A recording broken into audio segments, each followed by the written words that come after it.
It's absolutely true. I perform many inspections where the young first-time homeowners bring their parents, and of course you wind up getting pulled in many different directions to look at issues that they see.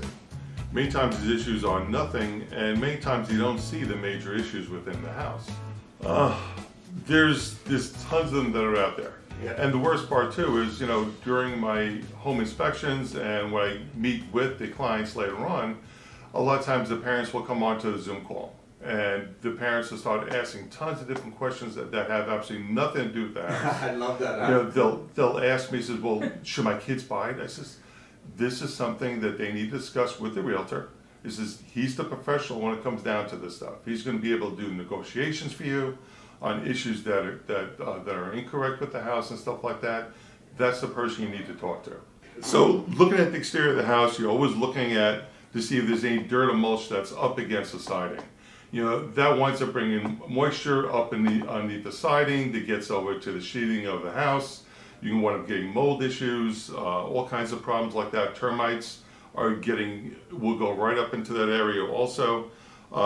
You're looking at if there's any type of vegetation around the house that's actually touching it. That's an invitation also to any type of insects. Looking at the condition of the siding, the brick. Does the brick have weep holes? Did the house, have brick, and did somebody plug in those weep holes? So now moisture that's behind it that should be escaping is not escaping anymore. We take a look at the roof, the age of the roof, the condition. Are there any shingles that have been missing that could have flown off? I've done inspections on roofs that were put on 2 years ago, and I'm finding that there's shingles that have been blown off because of these heavy windstorms that we've been getting. Wow, yeah. Drainage is one of the most important things that you got to look at. As your water's coming down from the roof, hitting the gutters, coming down the spouts, is being directed far away from the house. Right. You don't want moisture and all that water coming up against the house, because now you can get water coming down the outside of the wall. If anything freezes out there, you can get the water pushing into the building. So you're going to wind up getting moisture into the basement. And of course in the basement, you're looking for structural damage to the foundation, looking for any type of cracks. The water could be coming through. Of course, the water penetration. You're inspecting to see how the house is being supported. Is the beam still in good condition? Right. Are the posts there? What kind of posts do you have? So let me ask you something. These first-time home buyers are very uneducated. What do you do to educate the home buyer as you're walking through with them? Everything that I want them to know about as we're going through, I teach them how to look at the house, how to maintain the house. Maintaining the house is one of the most important things.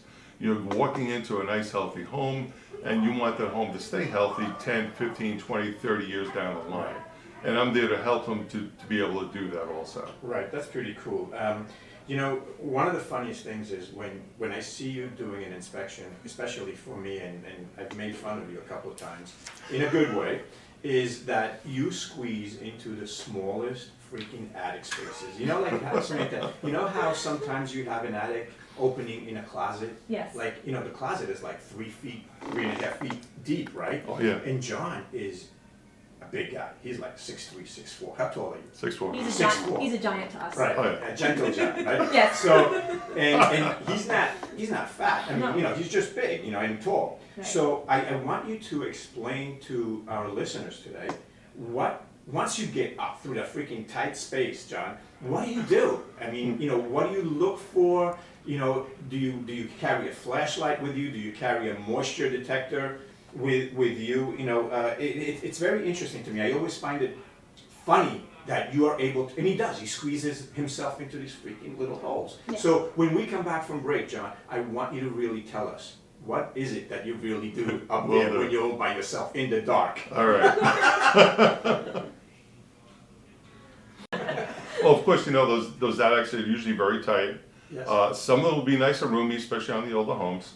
And you've got to make sure you got a good powerful flashlight, moisture meter, and you also go up there with a thermal camera to look for any type of heat loss or other issues that may occur that a thermal camera will pick up that the visual eye won't pick up. So one of the first things you want to take a look at is the amount of insulation that's up in the attic. A lot of homes that were built 30, 40, 50 years ago, the insulation that was up there was sufficient, but now after all these years, it's fully compacted. you want to at some point add additional insulation to that to the attic. So that's one of the things that I'll be putting in there. Then a couple of things too, that is you'll have people that want to do some repair work up there. They'll be putting hi-hats in, moving electrical wires. So they're moving insulation away, they're not put the insulation back where it should be, and those are all areas where you're going to want to getting heat loss all the time. So once we're up there, we'll take a look at the gable vents. The gable vents are out there to let airflow coming into the attic or escape through the attic. Those are the baffles you're talking about, right? Or no? No. No. The gable vents are at the outside of the building on the corners. Gotcha, yes. So you'll see them up there, and they'll always have a screen. And the screen is there to prevent any type of birds from coming in, building nests into your attic, as well as insects, carpenter bees, and everything else like that. So we'll make sure that's all good. Proper airflow in the attic will also prevent the attic from getting too hot in the summertime. Cool air typically enters the attic from the open soffits, and you got the cool air that comes in, and the hot air will escape through the gable vents or from the ridge vents up on top. And one of the things you always want to make sure too is if you've got open soffits that you do have baffles installed. And what the baffles will do is the insulation will come right up against the baffle, but the baffle has a layer behind that with an opening that lets the cool air come up from around the baffle so that you do have that good airflow. Because you want to make sure that you don't have any type of mold issues occurring in the attic. You want to take a look to see if there's any type of leaks that's coming in possibly through a roof someplace, especially if you've got vents that are going through, your chimney that's coming through your roof, any type of infiltration that's going through the roof. You want to make sure there's no moisture coming through. You get a lot of people that in the older homes, they didn't have any bathroom vents. So people installing that bathroom vents is supposed to get vented to the outside of the building. They don't take it to that next step. They just vent it into the attic. And what winds up happening is you've got that warm, humid air that's coming in from when you're taking a shower, and that will cause mold growth in your attic, which is also a health issue. Well, with me, I actually do enjoy spending time with my clients.